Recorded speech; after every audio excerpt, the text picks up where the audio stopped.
Hello and welcome back to my channel. Stop calling it love.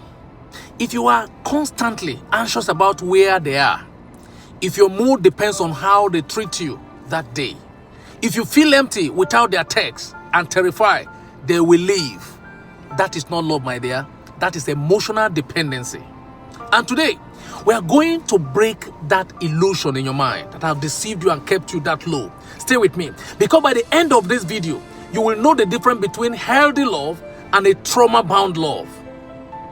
And most importantly, you will know how to free yourself from it, because that's important. If you're already trapped in it, you are going to be told how to stop. Stop calling love what it's not, because it's emotional bondage. Now, the question is, what love is not? You must understand that this is important, because many don't understand that. Love doesn't make you feel small. It doesn't keep you up at night wondering if you are enough. It doesn't disappear when they are in bad mood. It doesn't manipulate you into begging for scraps of affection. Do you get that? Real love is secure, it grows, it calms, and it supports. So why do we fall for relationships that leave us drained, anxious, and obsessed? Because most of us were never taught what love actually feels like. We just jump into it. And worse, we were programmed to confuse chaos for connections.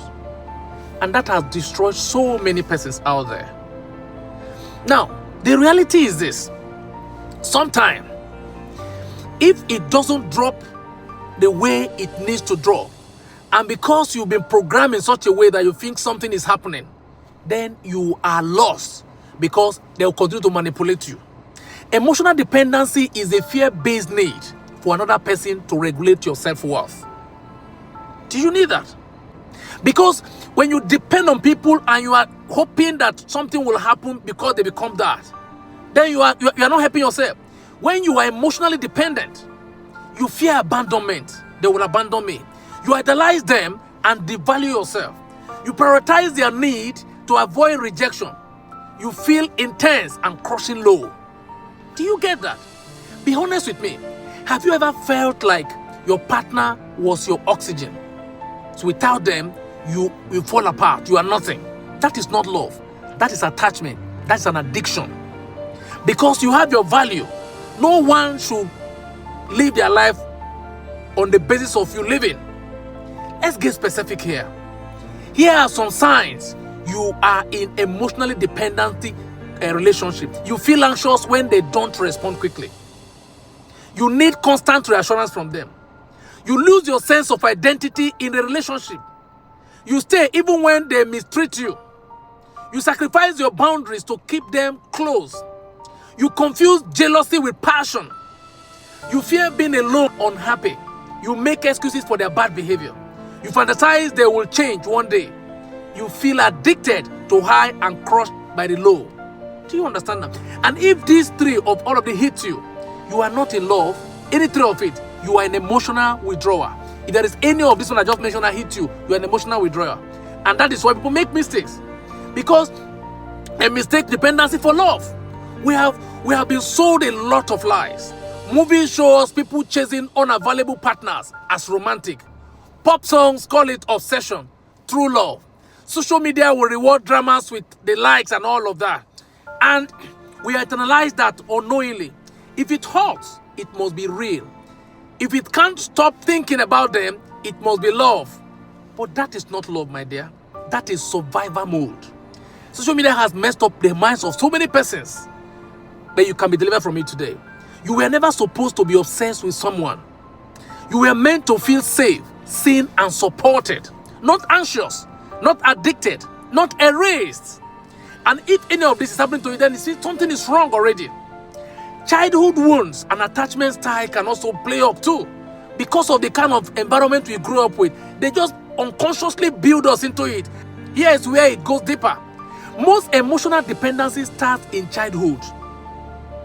If you had to earn love as a kid, it might affect you.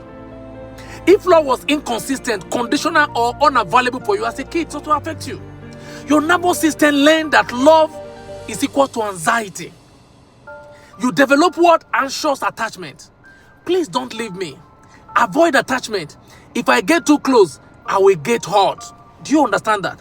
Fearful avoidance, I want you, but you push me away. Comment below with your attachment style if you know it.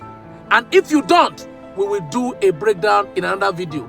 Let me know about this because it's important. Many are victims, and that is not what you will continue to be. We are here in this community to help ourselves, and here is the science. Because emotional dependency creates some chemical cocktails. Dopamine, the thrill of attention.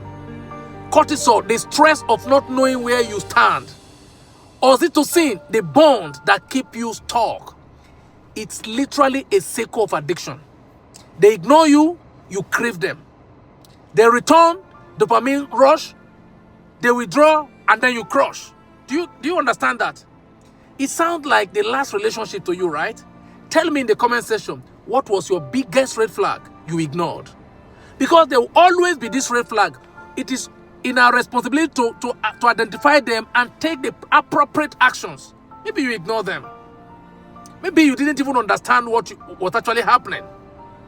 But today, you will be healed from it. So how do you break free from this? That's the question you're going to ask yourself. Number one, there's what we call radical self-honesty. Tell yourself the truth. Admit it is not love, it is need. Tell yourself that truth. Number two, stop the fantasy. Stop holding on to who they could be. See who they are right now. Don't just imagine. Don't buy excuses for them. Number three, go no contact. No low contact is needed. Call talking too hard, but it works. Number four, reclaim your identity, my dear. Start doing things without them. Rebuild your life. It's important. Number five, inner child work. That wound that rethinks love is equals to pain, it needs reparenting therapy help. Rewrite the pattern. The pattern must be rewritten. Your healing teaches your nervous system that love can be saved. Healing from emotional dependency is not a fast thing, but it is absolutely worth it. It takes a gradual process, but it's worth it. And so because it's worth it, allow the process to take place. Because you deserve it. You deserve better. Let me tell you something you need to hear. You were never too sensitive. You were never too needy. That is what they have made you to believe. You just kept trying to get love from someone who couldn't give it. You get to choose better. The relationship you are starving for starts with you. And that is important. Understand that you have a part to play, a vital part to play. Don't be a second citizen in that relationship. I want to hear from you. What was your biggest takeaway from this? What lies did you tell yourself to stay? Drop it in the comment section. This is your space to reel. If this hit home, please like this video. Subscribe for more. Contact on healing, boundaries, and real love. Shares it with someone who need to hear the truth. And remember, love shouldn't feel like drowning. Love feels like breathing.